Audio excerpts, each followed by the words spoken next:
네, 이른바 정찰 풍선을 둘러싼 미국과 중국의 갈등이 이어지고 있습니다. 조 바이든 미국 대통령은 시진핑 중국 국가주석과 이 문제를 대화로 풀고 싶다고 했지만 양국 간의 긴장감은 누그러들지 않고 있습니다. 네, 베이징 연결해 보겠습니다. 임광빈 특파원.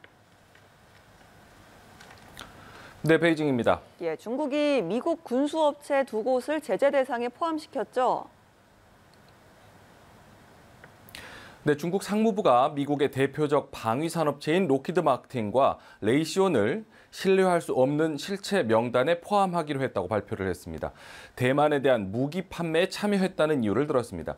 2020년 9월 이후 두 기업이 대만에 판매한 군수 계약액의 2배를 벌금으로 부과하면서 보름 안에 납부하지 않으면 추가 벌금도 부과하겠다고 엄포를 놨습니다. 미국이 정찰 풍선 논란 이후 관련 중국 기업을 제재한 데 대한 맞불 조치라는 평가입니다. 지난 10일 미국 상무부는 정찰 풍선 개발과 관련된 중국의 5개 기업과 1개 연구소를 수출 통제 명단에 추가한 바 있습니다. 이에 중국은 국가의 주권과 정당한 권익을 단호히 수호할 것이라며 맞대응을 예고한 바 있습니다. 将依法对损害中国主权安全的有关美国实体采取反制措施，坚决维护国家主权和正当权益。 네, 그리고 최근에 미국 포드 자동차와 중국 배터리 업체 CATL이 합작 공장을 신설하기로 했는데 이에 대해서도 중국 당국이 조사에 나선다고요. 네, 블룸버그 통신이 전한 소식인데요. 중국 당국은 애초 이번 계약이 중국의 배터리 기술을 과시할 기회로 보고 긍정평가했지만 세계 배터리 1위 업체인 CATL의 기술이 미국으로 넘어갈 것을 우려하고 있다고 전했습니다. 지난 13일 포드와 CATL은 합작으로 35억 달러, 우리 돈으로 약 4조 5천억 원을 투자해서 미국 미시건주에 배터리 공장을 짓겠다고 발표를 했습니다. 포드가 투자액 전액을 부담해서 포드 노동자들이 CATL의 기술을 기반으로 배터리를 생산하는 방식입니다. 새 공장이 CATL로부터 직접적인 투자를 받지 않아서 인플레이션 감축법에 따른 세제 혜택을 받을 수 있다는 가능성이 있다는 관측입니다. 그러나 이미 실무 차원에서 한 차례 조사가 이루어진 상태에서 사안의 중대성 등으로 추가 조사가 진행되는 것인 만큼 조사 결과로 인해서 계약이 무살될 가능성은 적다고 한 소식통은 덧붙였습니다. 예, 이렇게 미중 갈등이 고조되는 가운데 양국의 외교 수장이 곧 만날 가능성이 있다고요.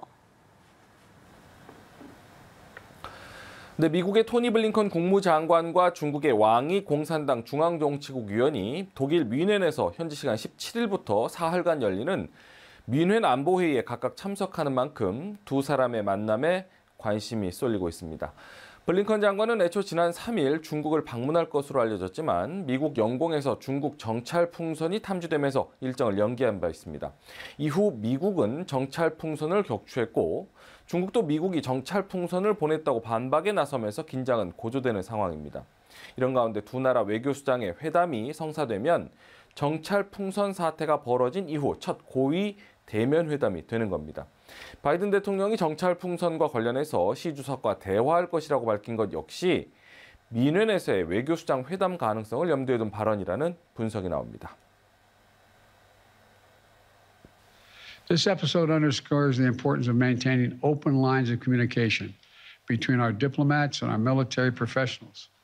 Our diplomats will be engaging further, and I will remain in communication with President Xi. 네, 그런데 이 풍선 사태가 엉뚱한 방향으로 불똥이 튀는 모습도 있다는데 어떤 내용입니까?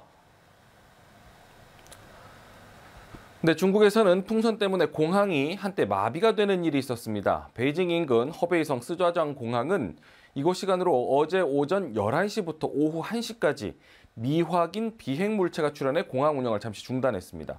문제가 된 물체가 풍선으로 확인이 되면서 오후부터 정상화됐는데요.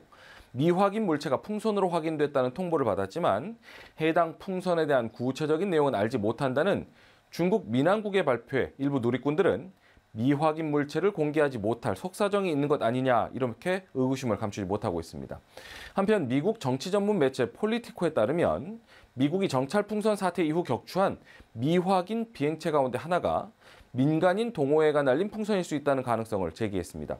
미국 민간 풍선 동호회가 날린 풍선이 공교롭게 미국 캐나다 유콘 상공에서 미확인 비행체를 격추한 당일 자취를 감췄다는 겁니다. 이 같은 가설이 퍼지면서 일각에서는 통상 12달러, 우리 돈으로 15,000원짜리 동호회 풍선을 격추하기 위해서 미국 공군이 F-22 전투기를 동원해 약 40만 달러, 우리 돈으로 5억 원이 넘는 미사일을 쏜 것이란 말도 나옵니다. 바이든 미국 대통령도 미국이 격추한 중국의 정찰 풍선 이외에 다른 3개의 미확인 비행체는 민간 기업에서 쏘아 올렸거나 오락용 연구기관의 연구용일 수 있을 가능성이 크다고 말을 했습니다.